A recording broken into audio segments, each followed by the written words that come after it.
News now देख रहे हैं आप और मैं हूं आपके साथ आदित्य राजपूत। अगर बात की जाए तो जितनी भी ऑपोजिशन पार्टीज हैं वो कहीं ना कहीं मोदी जी पर जो है वो नाराजगी जता रही हैं अपनी, क्योंकि उनकी तरफ से एक बयान जो है वो दिया गया है जिसकी वजह से अगर बात की जाए चाहे वो कांग्रेस हो या फिर आम आदमी पार्टी हो, उनमें काफी ज्यादा गुस्सा जो है वो देखने को मिल रहा है। ज्यादा बातचीत करने के लिए हमारे साथ जुड़ चुके हैं सफीर चौधरी जी, इनसे हम बात करते हैं। सर, स्टेटमेंट के बारे में क्या कहना चाहेंगे, किस तरीके से देखते हैं स्टेटमेंट को आप?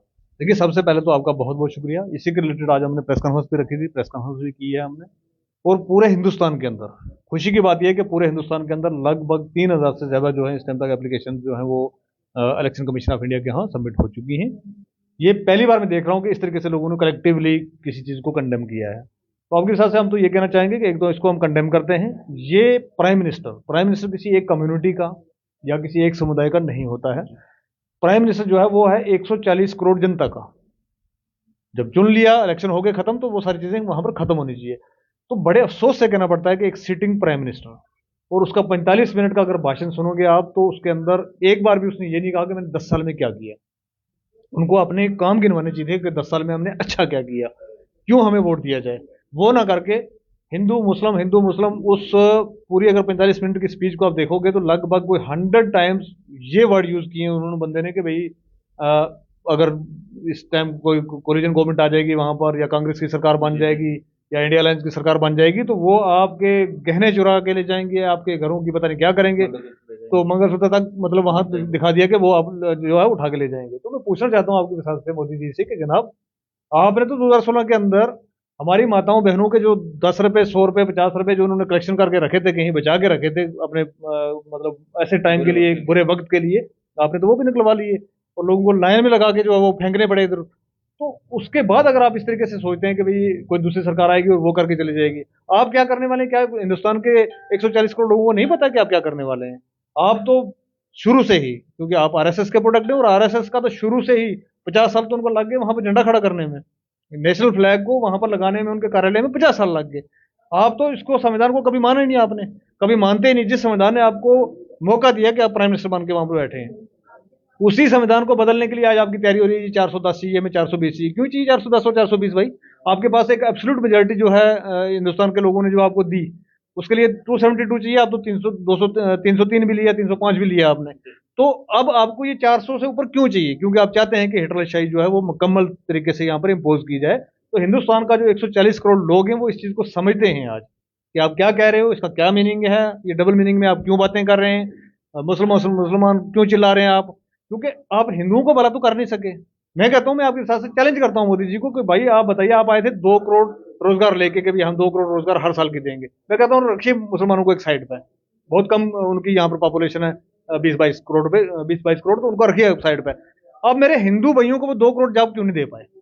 अब मुसलमानों को साइड पर रखिए। अब वो 2 करोड़ अगर हिंदुओं को जॉब दे पाते तो आज आपको ये कहने की जरूरत नहीं पड़ती थी कि भाई देखिए जी, अगर दूसरी को सरकार बनाएगी तो आपको काम गिनवाने थे कि देखिए हर साल हमने 2 करोड़ नौजवानों को जॉब दिए और 10 साल में 20 करोड़ हो गए हैं, अगले 5 साल का हमें मौका मिलेगा तो हम इसको 30 करोड़, 50 करोड़ पे लेके जाएंगे।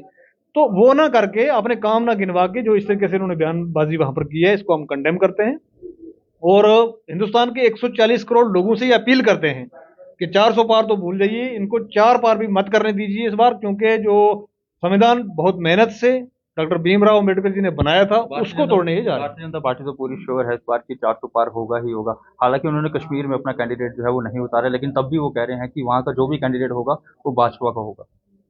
बेसिकली हिंदुस्तान की विडंबना जो है ना हमारे लोगों की, वो यही है। जिनको 4 पार होने का भी अंदाजा नहीं होता वो 400 पार पे पहुंच जाते हैं। 400 पार पे मोदी जी जाते हैं ना, अगर हमें बहुत खुशी होती है अगर वो अपने काम पे जाते, कि देखिए जी हमने युवाओं को रोजगार दी है, माताओं बहनों के लिए ये किया है।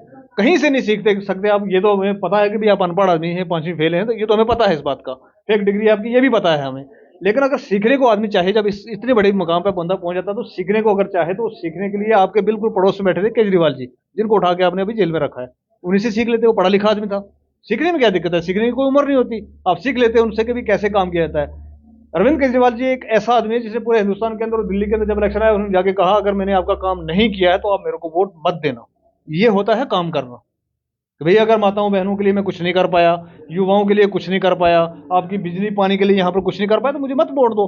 हाँ, अगर ये सारा कुछ मैंने किया है, आप चाहते हैं कि ये काम आगे कंटिन्यूटी में रहे, तो मेरे को अगले 5 साल के लिए वोट दीजिए। तो लोगों ने एब्सोल्यूट मेजोरिटी देके वहां पर भेजा, 70 में से 62। पहली बार 70 में से 62, 68, 67 इस तरीके से आज तक एब्सोल्यूट मेजोरिटी कहीं पूरे हिंदुस्तान में किसी को मिली नहीं है। लेकिन वो उसने हिंदू मुसलमान करके नहीं ली। मोदी जी से गुजारिश ये थी कि वहां पर बैठ के 2 मिनट आधा घंटा डेली का अगर लगाते, जो कह रहे हैं ना हम 18 घंटे और 20 घंटे काम करते हैं, उसमें से 2 घंटे केजरीवाल जी के साथ बैठते तो वो सिखा देते इनको कि बेसिकली हिंदुस्तान के अंदर काम कैसे करना है, कैसे सरकारों को प्रॉफिट में लेके आना है। ये नहीं कि आप भाई लोगों को ईडी सीबीआई से डराओ, उनसे पैसे वसूल करो। ये गुंडागर्दी करनी थी आप तो आप वहां जहां बैठे थे वहां पर ठीक थे, यहाँ नहीं, क्या जरूरत थी। एक सवाल रहेगा आपसे, अब जिस तरह से अभी लोकसभा के चुनाव चल रहे हैं, आने वाले टाइम पर असेंबली इलेक्शन होंगे, फिर उसके बाद कॉर्पोरेशन के इलेक्शन होंगे, इस तरह से और भी चुनाव होंगे। आम आदमी पार्टी के जो प्रधान हैं अरविंद केजरीवाल जी, वो तो अभी मतलब जेल में हैं। तो क्या लगता है कि अब आम आदमी पार्टी जम्मू क्या दिल्ली में भी खत्म हो जाएगी, क्योंकि काफी लीडर जो हैं वो आम आदमी पार्टी का दामन छोड़ चुके हैं। देखिए मैं एक चीज बताना चाहूंगा आपको कि भाई दिल्ली के अंदर हमारी पहली गवर्नमेंट जो आई थी 28 सीटें लेके, जो थोड़े दिनों के अंदर ही गवर्नमेंट गिर गई, उस टाइम हमारे पास थी 28 सीटें। इलेक्शन री अनाउंस हुआ, साल के सवा साल के अंदर अंदर इलेक्शन हुआ, हमने 67 सीट्स वहां पर हासिल की एब्सोल्यूट मेजोरिटी। तब भी तोड़ने की बहुत कोशिश की, तब भी बीजेपी कहती थी यहाँ पर 70 आएंगी, हमारी ये होगा, वो आपने देखा था। अभी की बात करें, हम मैं अभी की बात बता रहा हूँ आपको, आपको पैटर्न बता रहा हूँ पूरा मैं। उसके बाद क्या हुआ, 15 साल से एमसीडी के अंदर भाजपा बैठी हुई थी और कोई काम इन्होंने नहीं किया था, कूड़े के ढेर लगा दिया, पूरी दिल्ली को गंदा कर दिया था इन्होंने। 15 साल के बाद जो है इन्होंने कहा कि भाई इलेक्शन अभी नहीं कराएंगे, 6 महीने का टाइम निकाला, ये वो सारा कुछ करके इन्होंने देख लिया।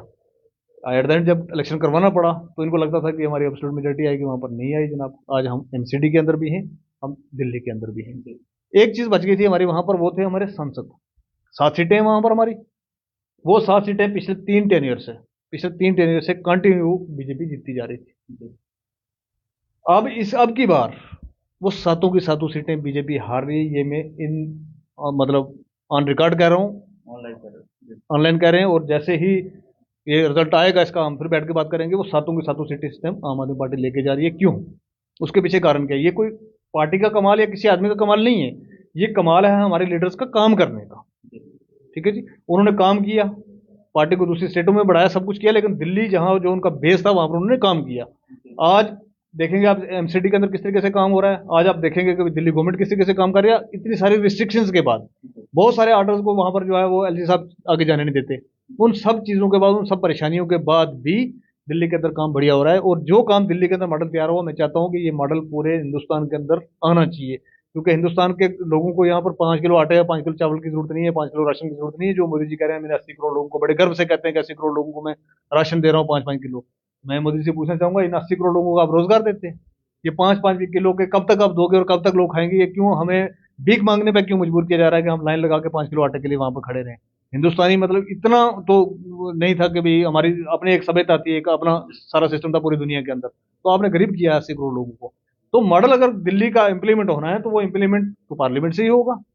अगर कहीं चांस हमें अगले आने वाले 2 साल में, 3 साल में, 5 साल में मिलता है वहां पर आम आदमी पार्टी को, तो आप देखेंगे कि पूरे हिंदुस्तान की बिजली फ्री हो जाएगी, पूरे हिंदुस्तान का पानी फ्री हो जाएगा, पूरे हिंदुस्तान के एजुकेशन का देखा जाएगा, पूरे हिंदुस्तान के अंदर हेल्थ का इतना इंफ्रास्ट्रक्चर बड़ा खड़ा कर देंगे कि कहीं लोग बाहर से आके यहाँ पर इलाज करवाना चाहेंगे, और वो भी फ्री ऑफ कास्ट। वो ऐसे हमारे साथ है सुखीर चौधरी, जिनका साफ तौर पर ये कहना है कि मोदी जी के स्टेटमेंट से जो है आम आदमी पार्टी जो है वो काफ़ी ज़्यादा खफा है। और कहीं ना कहीं अगर बात की जाए तो इनका अभी भी ये कहना है कि दिल्ली में जिस तरह से अरविंद केजरीवाल पर लगातार कार्रवाइयाँ जो है वो होती हुई नजर आ रही हैं, लेकिन अभी भी इन्हें उम्मीद है कि दिल्ली में हो या फिर कहीं और जगह हो, जीत जो है वो आम आदमी पार्टी की होगी। आप लोग अपनी राय जरूर रखिएगा, तब तक के लिए बने रहे आप द न्यूज़ नाउ के साथ।